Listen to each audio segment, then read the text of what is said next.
have that. Since it doesn't look like we're going anywhere, well, we are going somewhere, alarmingly fast actually. But since we're not busy other than that, here's a couple of facts. He's not just a regular moron.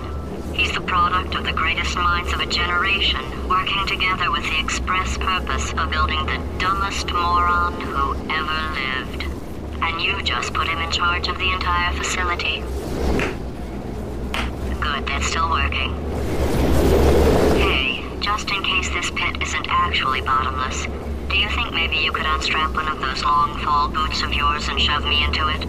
Just remember to land on one foot.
Astronauts, war heroes, Olympians, you're here because we want the best.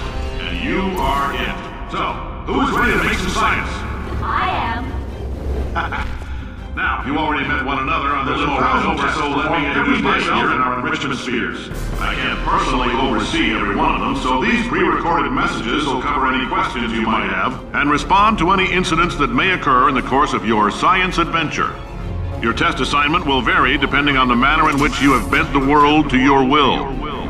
Those of you helping us test the repulsion gel today, just follow the blue line on the floor. Those of you who volunteered to be injected with praying mantis DNA, I've got some good news and some bad news. Bad news is we're postponing those tests indefinitely. Good news is we've got a much better test for you, fighting an army of mantis men. Pick up a rifle and follow the yellow line. You'll know when the test starts.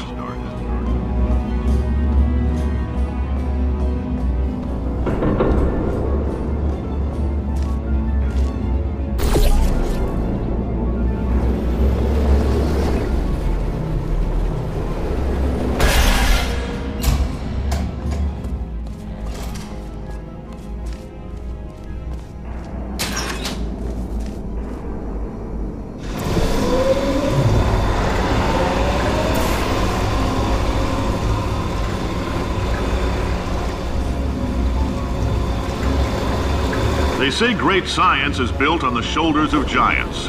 Not here. At Aperture, we do all our science from scratch. No hand-holding.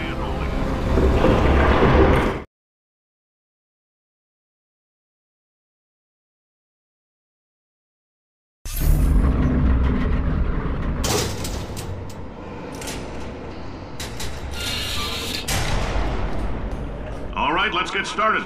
This first test involves something the lab boys call repulsion gel. You're not part of the control group, by the way. You get the gel. Last poor son of a gun got blue paint. All joking aside, that did happen. Broke every bone in his legs. Tragic, but informative. Or so I'm told.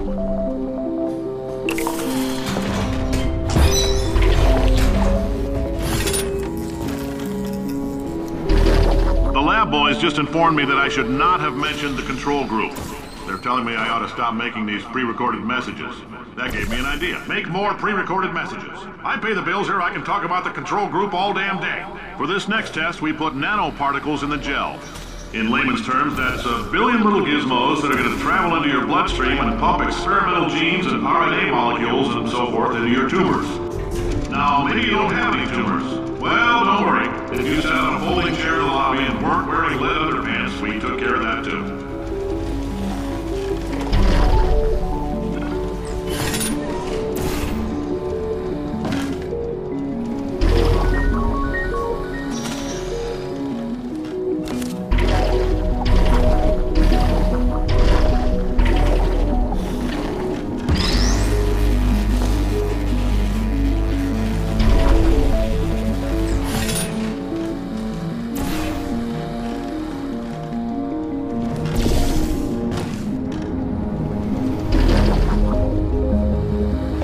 Oh, in case you got covered in that repulsion gel, here's some advice the lab boys gave me. Do not get covered in the repulsion gel. We haven't entirely nailed down what element it is yet, but I'll tell you this, it's a lively one, and it does not like the human skeleton.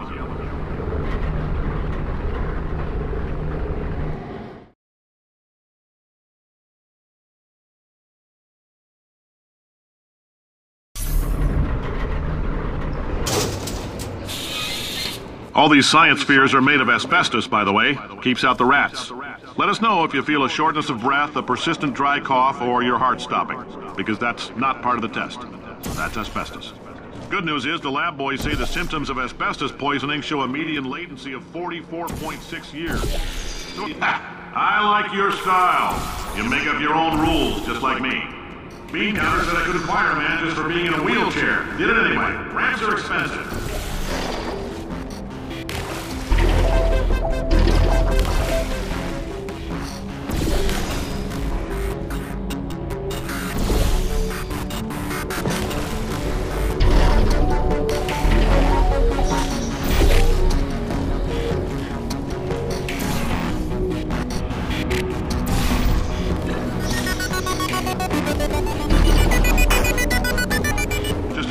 That coffee we gave you earlier had fluorescent calcium in it so we can track the neuronal activity in your brain.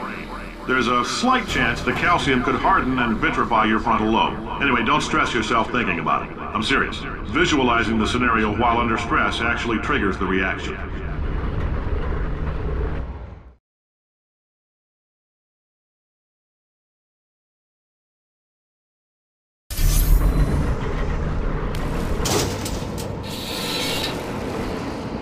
Now, if you're part of control group Kepler 7, we implanted a tiny microchip about the size of a postcard into your skull. Most likely you've forgotten it's even there.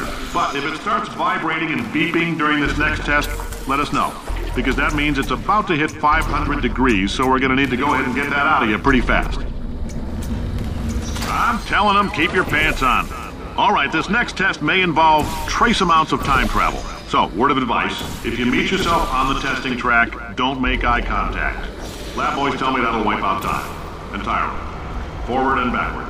So, do both of yourselves a favor and just let that handsome devil go about his business.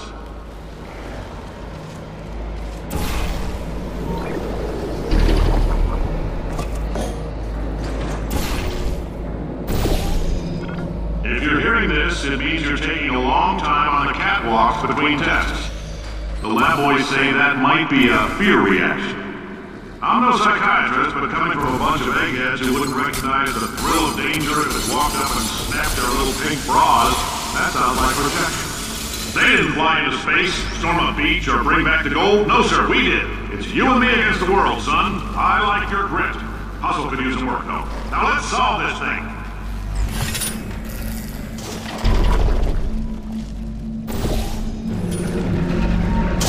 Science isn't about why, it's about why not. Why is so much of our science dangerous? Why not marry safe science if you love it so much? In fact, why not invent a special safety door that won't hit you on the butt on the way out because you are fired? Now you test subject, you're doing fine. Yes, you, box your stuff, out the front door, parking lot, car, goodbye.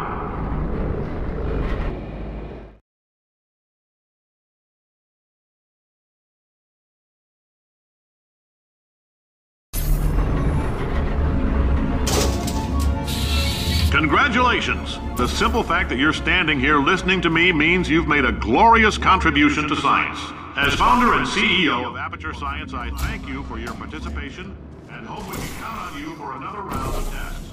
We're not going to release this stuff into the wild until it's good and damn ready, so as long as you keep yourself in top physical form, there will always be a limo waiting for you. Say goodbye, Carolyn. Goodbye, Carolyn. She is a gem.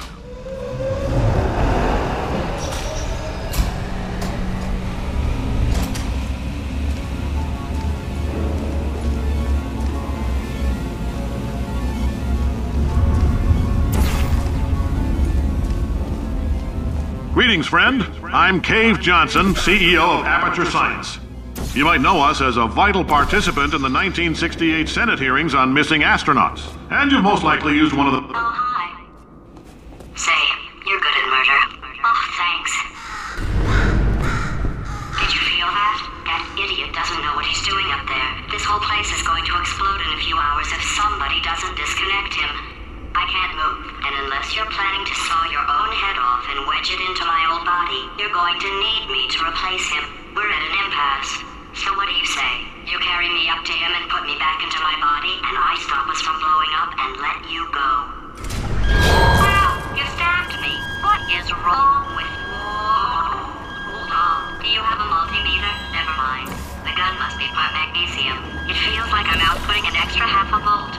Keep an eye on me. I'm going to do some scheming. Here I go. Oh, where are we? How long have I been out? That extra half volt helps, but it isn't going to power miracles. If I think too hard, I'm going to fry this potato before we get...